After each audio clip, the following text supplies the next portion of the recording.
Welcome back everyone. In this video I'm going to show you how I purchased an in-stock closet kit from Lowe's and redesigned it to work with my closet dimensions to give it that custom built-in look. We're going to go through all the steps how to modify it and properly mount it to the wall. So if you want to learn how to transform your closet over the weekend without breaking the bank, stay tuned and let's go.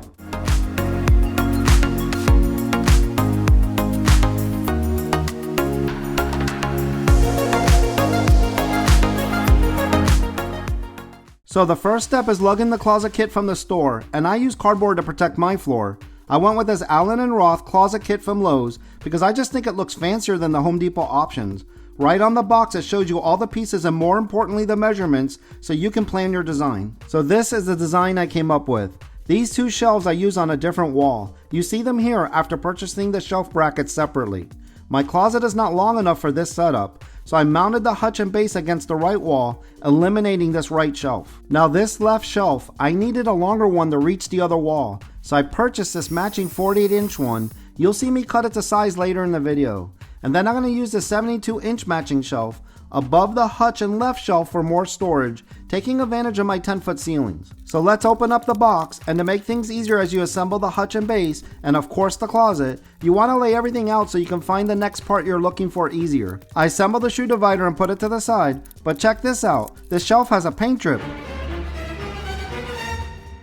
But I just keep unpacking because I'm not lugging this heavy box back to Lowe's, and once the shelves have items on them in a closet, who's gonna see it? So this next part of the video I'm gonna fast forward. Although it takes a little time, assembling this closet kit is just like any ready to assemble furniture, and it's pretty straightforward. You just refer to the instructions and follow the pictures. The hardest part of this project is figuring out your design with your modifications to make it work with your closet dimensions and properly securing it to the wall. But I still wanted to show you assembly fast forward to give you a visual what to expect while you're putting everything together. Hopefully my explanation of my design at the beginning of this video gives you some ideas for your closet. These closet kits come with the ability to purchase separately, matching shelves and accessories, and with a little imagination and rearranging, you can come up with your design. Unless you purchase a custom built closet, measured, designed, and built to fit perfectly in your closet space, none of these closet kits purchased out of the big box stores are gonna fit perfectly in your closet unless you're really lucky. The other part of this project I hope you gain knowledge with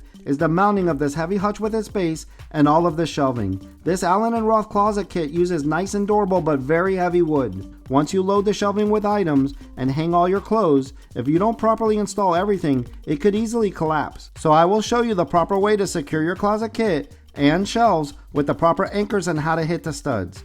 So you're now seeing me finish up the assembly. The last item is to build a drawer. Here's a shot of everything after assembly. I have it staged for installation, so let's go get it hung on the wall. Okay, the next step is to take these wall hanging cleats that I'm demonstrating here, how they look from behind. The hutch and the base hang on them. I need to take a measurement from the pre-drill hole in the cleat to the edge of the hutch. I put my laser on my ladder lined up with my magnetic stud finder. This powerful earth magnet finds the drywall screws, securing the drywall to the wood studs. You just move it around until it magnetizes to a drywall screw. You see how it finds the drywall screw going into the stud? Now I transfer my measurement over and make a mark on the wall, and mark the height I want it to hang at. The kit comes with this great template. You line up the hole from the template that matches the hole in the cleat. I hold that position with the push pin. Then I place my level on top of the template, get it leveled, and place another push pin. I double check my level on the bottom of the template. Once I'm certain my template is level, I mark the 4 holes. Again, these holes represent the holes in the cleats. This is where I'm going to install the drywall toggle anchors. Here's a shot of the template. Anyone else notice my laser alignment to my magnet? I now remove the template. Next, I take the cleat, level it, and just remark the holes right over my template hole marks. Nothing more certain than marking the holes with what you're actually mounting. Then I mark where the laser is touching the cleat. More on that later. I repeat those same steps for the upper cleat. Level it, mark my holes over the template holes, mark where my laser is hitting the cleat. So these are the drywall toggle anchors I'll be using. I picked these anchors up at Lowe's. Let me show you how they work. Now you technically don't need to drill a hole like I'm doing, but I find it easier to push them in the wall by pre-drilling, and less drywall debris gets in the mechanism that allows the toggle bar to swing open. You just screw the anchor in, then when you screw the screw in, the toggle bar swings into position to clamp to the back of the drywall. It hangs up to 100 pounds. So now that you see how they work, I'm going to install them for this bottom cleat. I drill 2 holes just big enough to accept the part of the anchor you push in, not wider than the deep threads the anchors have that you use to install them, and screw them in. Then I take the cleat with one of the screws started in it and drill it in, but not tight yet. I grab the second screw and start it, then place my level on top. Notice that third pre-drill hole. Since I must have bumped my laser out of position, you'll see me re-drill it soon. Once I have the cleat level, I tighten the screws the rest of the way. Now I repeat everything to mount the second cleat the same way. As you watch me work, I want to point out something. The template instructions want you to screw these 2 screws into the studs. In most cases, your closet design won't allow that. But because you'll see me next still put a screw through the cleat and into the stud, from my experience that will be sufficient. That ensures the drywall will not separate from the studs and help distribute the weight through the stud. And then in addition, the drywall toggle anchors can hold up to 100 pounds. So now with my laser positioned correctly, this time hitting the magnet stud finder, I re-drill the holes in the cleat. The reason why you see me drill the holes twice is because I'm using a larger size drill bit and I drill over the hole slightly so the screw head will be countersunk.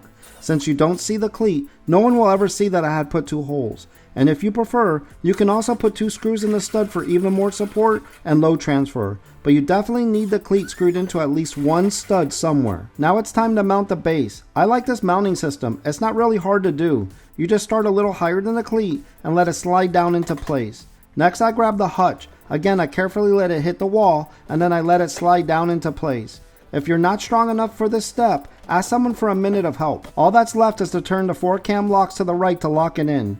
And while I'm in here, I double check the cam locks for the left and right panels are tight. The bottom of the hutch has these 2 pre-drilled holes that line up with the cleat holes so you can put a screw into the studs. So right here, since my studs don't line up with those holes, I drilled a hole and I added a screw into the stud for more support and load transfer. Okay, next is to install this shelf that connects to the hutch. As I mentioned earlier, I bought this matching 48-inch one. I next cut it to size using my table saw because I can handle it by myself.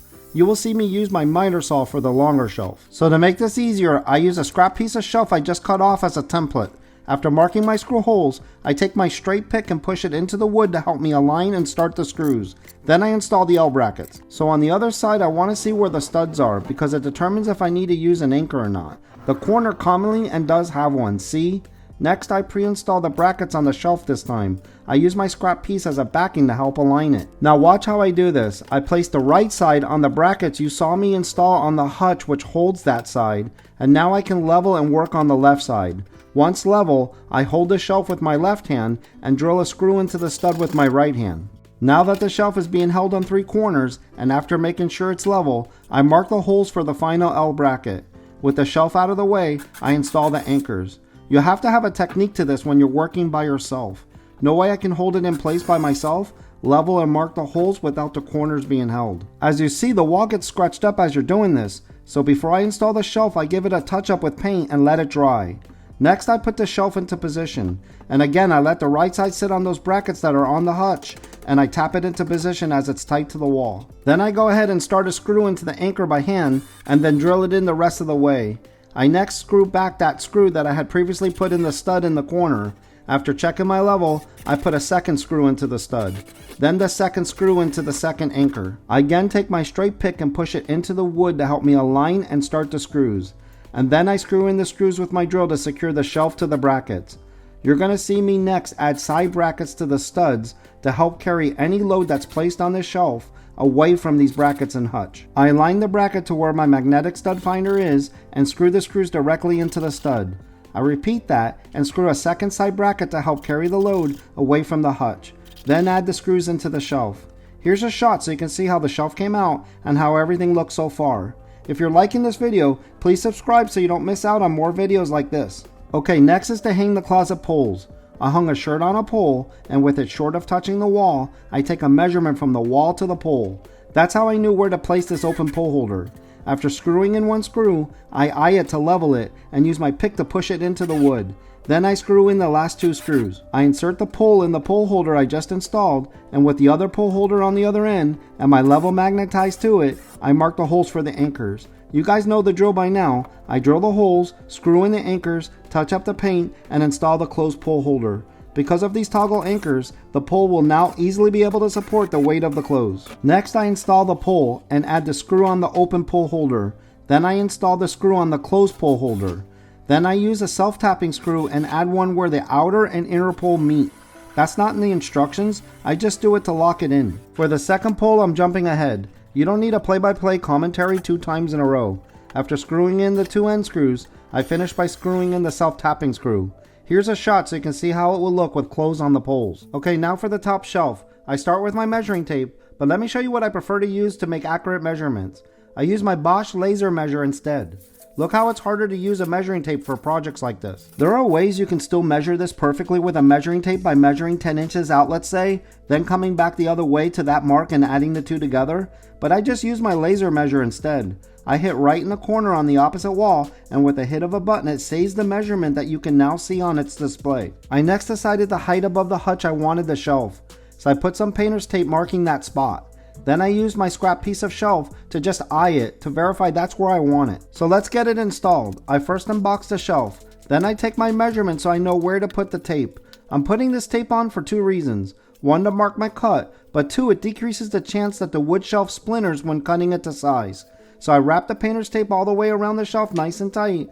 Then I take my measurements, mark my cut, then draw my line. You guys saw me cut the 48-inch shelf awkwardly on my table saw because I didn't have a second person to help hold the end. You don't want to have to reach over the blade like I did. So I wasn't even going to try that again for this shelf that's much longer. So I just used my miter saw and cut as much as my blade could reach on one side. Then I flip it to the other side to finish my cut. If you're careful, you can match the 2 cuts. If not, you can sand the end. With it going against the wall, any imperfections won't be seen anyway. I just didn't feel like pulling out my circular saw.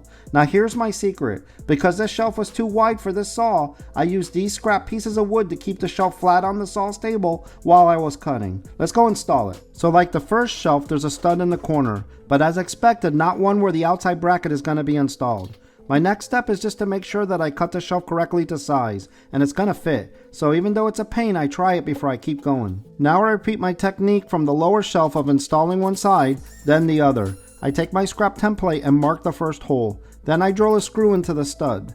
Now I take my scrap piece and install it to the wall. The screw holds the back bracket into place. Now I can place my level on the shelf and I just need to raise or lower this outside bracket until it's level and mark my anchor holes. Then I remove the screw to remove my scrap template out of the way.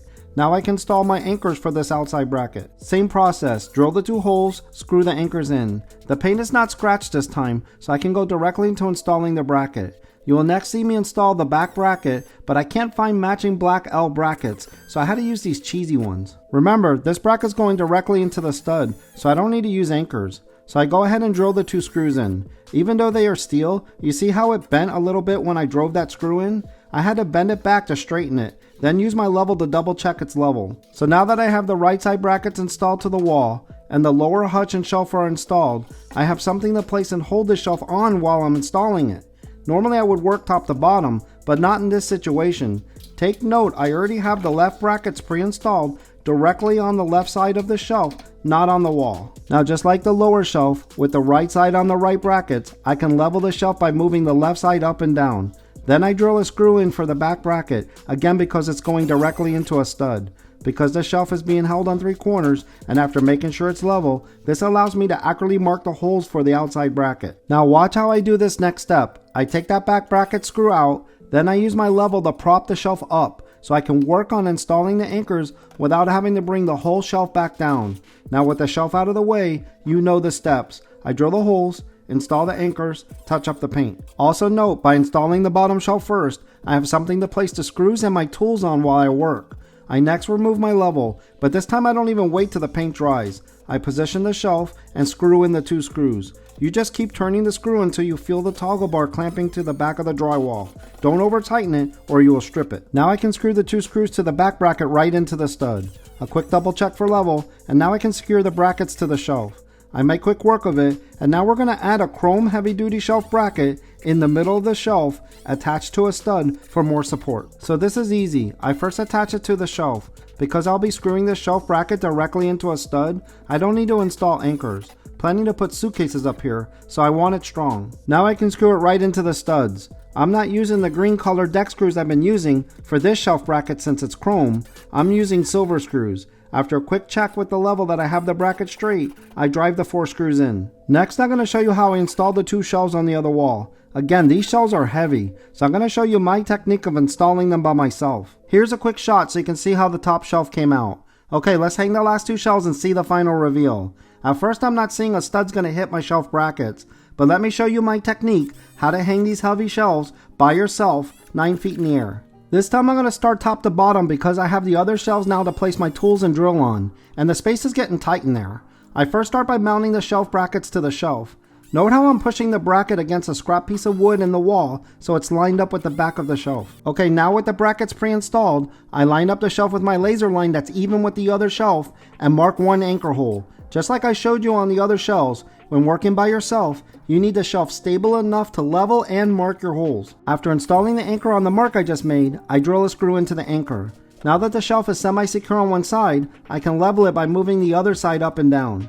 As I'm pushing the shelf against the wall with my left hand, I'm supporting it with my head so I can mark the other holes for the right side bracket. Then as I hold the shelf with my right hand, I mark the left bracket with my left hand. Now I can unscrew the 1 screw and move the shelf out of the way while I install the anchors. So check this out. After drilling the last 2 holes for the right side bracket, I drill the first hole for the left side bracket. I feel I'm hitting a stud.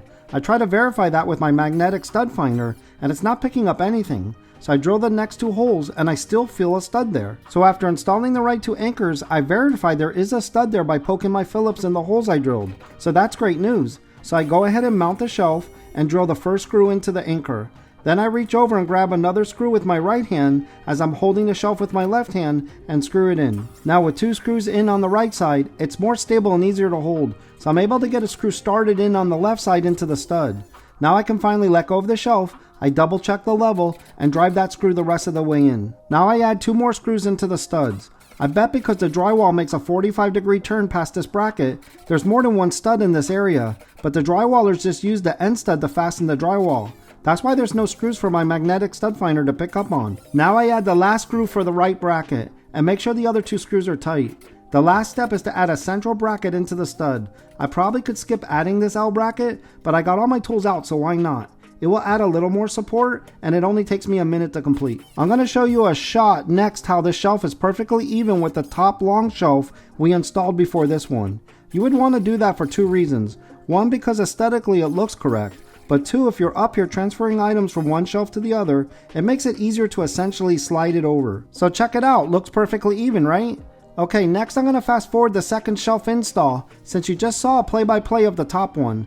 But if you pay attention, I do basically the exact same steps. Okay, here we go. Now of course there's many ways you can mount shelves. I could have installed the brackets first, then cap it off with the shelf. You would use a laser or long level just to make sure the brackets are even and the shelves themselves are even with each other. I've done it various ways, but I like my technique of mounting the brackets on the shelf first, then holding it to the laser that's even with the other shelf, finally marking the mounting holes to be precise.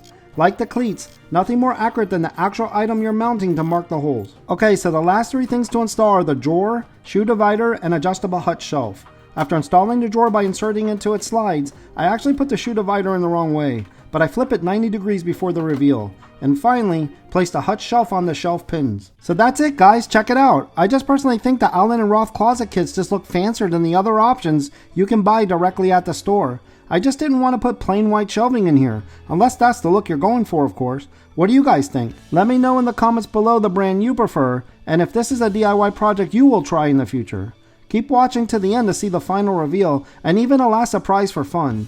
Before I show you that, let's go back in time. Check out what this closet looked like many years ago. Before this bedroom was my daughter's, it was the spare bedroom, and I installed wide shelving all the way up just to hold toys.